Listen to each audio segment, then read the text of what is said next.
Whew. Man, that was a bummer. That was a real bummer of a movie. I need to talk about something a little bit more upbeat. Let's see. Ooh, I know. How about a movie about a talking man-eating plant?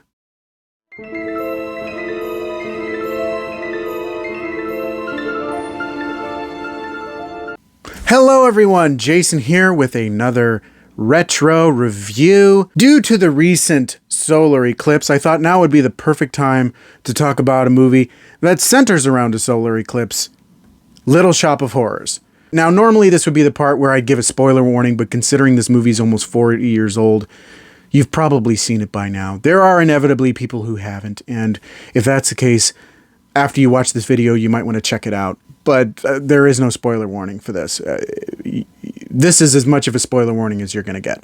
But now that we're past all that, let's dive in, shall we?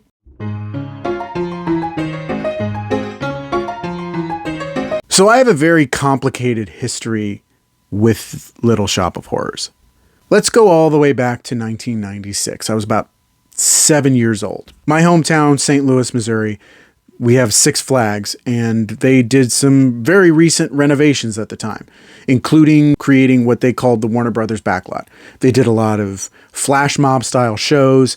They built these intricate sets and everything. One set, of course, was Skid Row from Little Shop of Horrors, including a facade of Mushnik's flower shop. And sitting outside of that was a rubber puppet of Audrey 2. It was a cart on wheels. It was very easy to move around for, like, if they wanted to do a Little Shop of Horrors musical number featuring Audrey 2. Now, I didn't know what it was. I was fairly young. And shortly after that, my parents decided it was the perfect time to show me Little Shop of Horrors. Now, a thing about me, especially at that age, I had a very active imagination. Like, even just the sound of something just sent my brain into a tizzy. Still does. I have a very, very active imagination, and it can, just a slight noise can startle me and make me think something's going on. But as an adult, I can handle it a lot better than I did as a little kid. After I saw that movie, knowing that that puppet was there, I did not want to go anywhere near that puppet anymore. Because whereas normally you see a movie and you think, this is a movie, this is fake, it couldn't possibly be real. The fact that that puppet existed in a place that we visited a lot, to me, it was very real. And that's my 7-year-old brain at work. So that impression of the movie stuck with me for a very, very long time. As an adult, I grew a curiosity for the movie, but something to be said about childhood trauma. It takes you quite a bit to get there. I recently had an opportunity to see a screening of the film, and I gotta say, considering the complicated journey I had with this movie, it is now one of my favorite movies of all time. I love the music. I love the set design. The performances are incredible.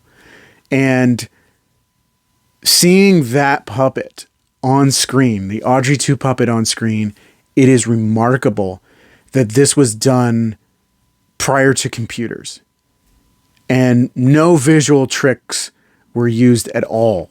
I mean, there were a few things to make the puppet look bigger when it was by itself, but in terms of being with actors, it was all done in-house. Like, no green screen was used, except, of course, for the film's original ending. We'll get there. I just thought it was really cool. It's really fun. The musical numbers are catchy and they stick with you. I've had those songs stuck in my head all week.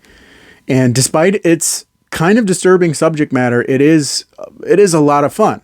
One of my favorite scenes in the entire movie, of course, is the scene between Steve Martin and Bill Murray. Now, of course, you can't talk about this movie without talking about the ending, specifically the 2 different endings this film has. Due to a film screening at the time, they decided to change the original ending, which followed the Broadway musical, to a lighter ending that we see in the theatrical version of this film. While my storytelling brain tells me that the original director's cut ending, which I would argue is just simply the original ending, The director's cut is essentially the same movie with a new ending tacked on. About 75% of the movie is the same. It's just this 25% of it that's a little different and kind of takes the movie in a darker direction.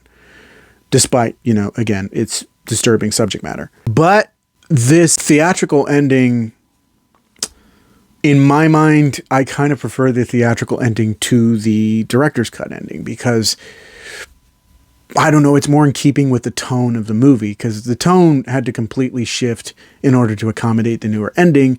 So some of the more disturbing moments were made a bit lighter, you can tell, to facilitate that lighter ending.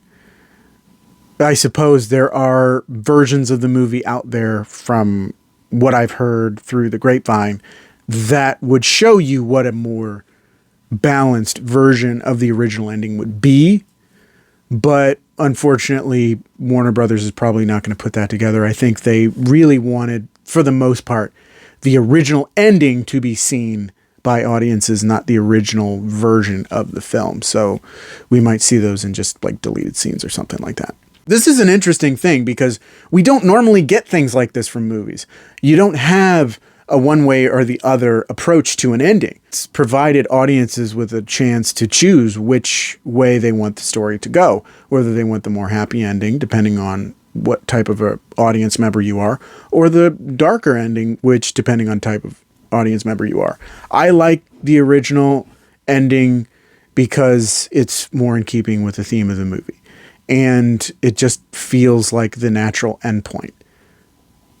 But I do like the theatrical ending as well because it's a more uplifting and more upbeat. You don't want to feel down and doomy and gloomy at the end of your movie. You want to feel happy. You want to feel like everything worked out. Also, I do argue that while the visuals on display for the original ending were really cool and very in keeping with the theme of the musical, I feel like it goes on a bit too much. Like some of the things are a bit too gratuitous, specifically with the army of Audrey 2s taking over the world and causing complete and utter chaos.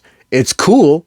It's fun to see, but I feel like after going through an hour and 20 minutes of the movie, it goes on a bit too long and doesn't really make you feel very good because it's just really gets gratuitous after a while.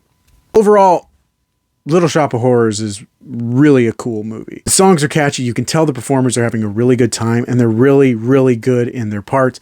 The effects with Audrey 2 are amazing.